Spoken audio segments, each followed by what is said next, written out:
Listen, I saw some of the things that you've been dealing with and working with and the people you've been treating. So, why don't we start with those people? Tell me over the last few days what you've been facing and who you've been treating. We had a pretty dramatic escalation in casualties sort of over the weekend, really. And it's only just started to slow down. I think our worst night was Saturday night. It's mainly all bomb and blast victims, so people who have basically been blown up. But what we've been seeing really is the sort of injuries that occur after a bombing. You either, in the force of the blow, you lose limbs, or some of the surrounding masonry or bit of car or whatever's near you gets whipped up and ejected at you at quite a high volume. And those missiles are basically causing penetrating wounds of any part of the body. Normally, if they hit the head, chest, or abdomen, it's fairly much game over straight away. But we are picking up most of the limb injuries, which are survivable. How survivable depends on how much damage has been done, but immediately most of them are survivable and they're being brought into us. I I would definitely say that 50% of what we're seeing is in children, and it appears to be in small children, so under the age of sort of 10, 11. We've And got a lot of kids under that age. and is that because of their bodies being smaller, finer, because they're not fully grown yet? Is that why so many of them are children? I think for the starter, half the population here are children. So you have a 50% chance of hitting a children if you start bombing the area. But what we noticed when we were here in August was there was a real preponderancy for children between the age of about 3 and 7 to be affected. And the feeling was that if you're under 3, your parents will often pick you up. You're often in their arms anyway. So they grab you and run. And anyone over sort of 10 basically has a little bit more awareness and knows when a bomb goes off and what to do. And it's that tranche between 3 and 10 that are disorientated and left to fend for themselves. And they are really the targets here.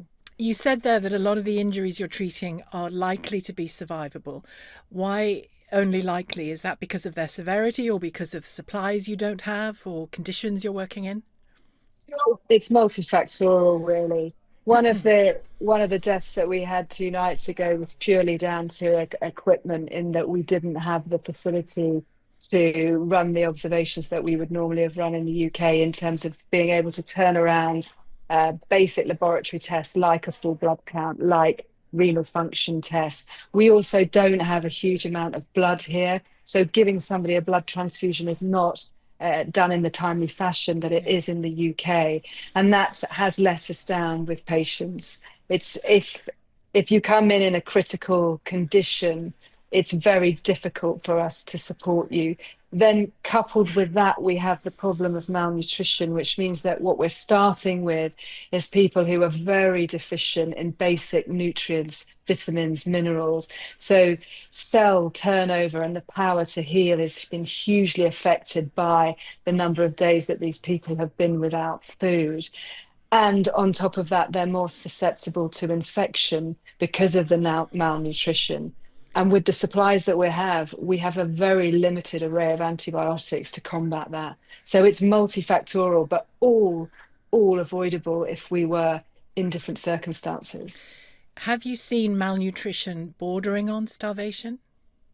Yes, definitely. We had a chap 2 days ago that we had booked to debride a large burn on the back of his arm and his back. And when he got to the operating room, he was so cachectic, really thin, just skin and bone. And his hemoglobin had dropped significantly, that we felt that if we put him to sleep, there was a chance we wouldn't be able to wake him up. So we had to defer the operation until we could transfuse him and try and get him into a better state for surgery. And how urgent was that surgery in your view in more normal circumstances? You'd have done it immediately, would you? It needed to be done. It wasn't he wasn't going to die if we didn't do it there and then, which is why we had the opportunity to delay the surgery. But if he'd have walked into a hospital in the United Kingdom, he would have gone straight onto the emergency list and would have been done within the next 3 or 4 hours. I've seen social media clips of you and other medics working in different hospitals, and what strikes me, apart as well as your words and the stories that you're able to tell us, is the noise in those hospitals, the noise in and around. I mean, there was one clip I saw, a different doctor, not you, and all you could hear was what I think were drones above the Yeah. hospital. How difficult is that, or are you able to block that out? Because that must be very none of us likes constant noise, do we, in dreadful circumstances or any circumstances? I think during the day we are able to block it out because we are concentrating on what we're doing. There's a few bombs that have gone off where everybody in the room's been a bit concerned that it was quite close. And Yeah. obviously, you're always anxious that somebody's going to come in and say, right, you've got to go. But really, it's when we stop and we're sort of back where we're sleeping, and the constant drones in the background and then bombings it's very, it's sleep deprivation, really. And how do you cope? And I know you're going to say it's not about me, it's about the patients. Of course it is. But you're in it and you're in an extreme set of circumstances. How do you maintain your ability to function and to stay well yourself in those circumstances?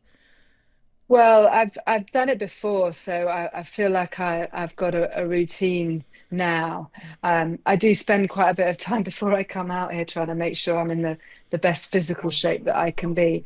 But really, the way that I'm getting through this is to try not to dwell on it too much and just to do the job that I came here to do. Because I think if I give this any more space in my brain, I will not be able to cope with what I'm seeing and what's going on.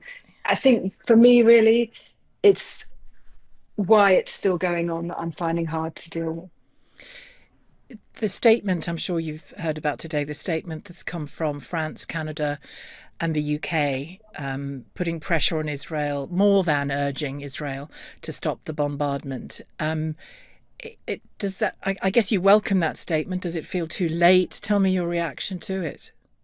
Well, I welcome it a lot more than I think some of my colleagues have, in that it's a turning point. And I have felt on this mission that there has definitely been a surge in the public's interest in what is going on over here.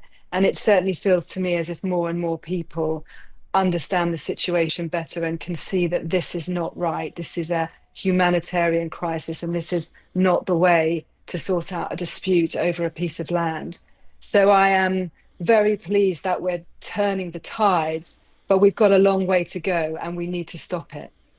And you talk there about the lack of food, the war going on around you all generally. What about medical supplies? That, I mean, presumably they are part of the aid difficulties as well. So talk me through how that's affecting the work you're able to do. Yes, so there has been a complete blockage of medical aid at the same time that the food was blocked. So we haven't had any new supplies to any of the hospitals. There has been some bartering going on because obviously the big NGOs do stockpile bits and pieces, and certain NGOs have a surplus of some things and others have a surplus of others. But we're now in the point where it's really not a surplus, you're trading with them to try and keep each hospital going. We sent a team 2 days ago back to the European Gaza hospital, which was bombed on Tuesday and Wednesday, and I think Thursday as well. A team went back in to try and reclaim some of the kit. We had two members of our team there the week or during the bombing and the week before, and we'd taken quite a lot of kit in. So we sent some of the team back to recoup that. And obviously now I'm at NASA. They've put a grab bag together for me because we're in the we're just on the border. We're about a K and a half from the active fighting. And there is a feeling that we will probably have to evacuate within the next 5 days or so. So the team have put all my equipment in a bag in the storeroom so that if we do have to evacuate, I can take that kit with me to wherever we can set up next. And patients in those circumstances?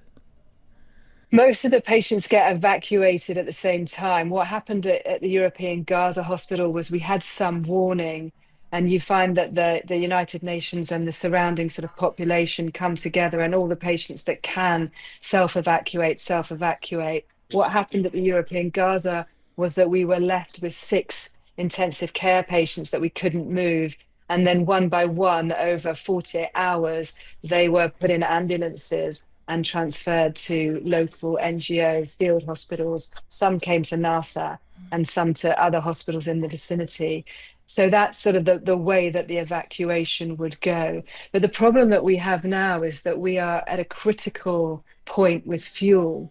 So we know that the ambulance service here, what we're calling the ambulance service here, possibly only has another 48 to 72 hours worth of fuel before it runs out. Can I ask you what drew you to this work in this place? I I worked at King's College Hospital, and one of my colleagues, Graham Groom, who's often on our videos, he worked for a charity that was doing a lot of work out here before the war to try and help with the numerous injuries in the sort of battles that occurred before this one. There was a lot of gunshot wounds to legs, and he was running a program to try and deal with those. And I came out to try and help train a plastic surgeon, Right. Ahmed Mokhalatu, who then came back to the UK with me and worked with us for 2 years. I had no intention of coming out in a war zone, but he came back to Gaza to take the head of plastic surgery post at Shifa. And when the war broke out, he started sending me pictures of what he was doing. So I felt I needed to come and give him a hand.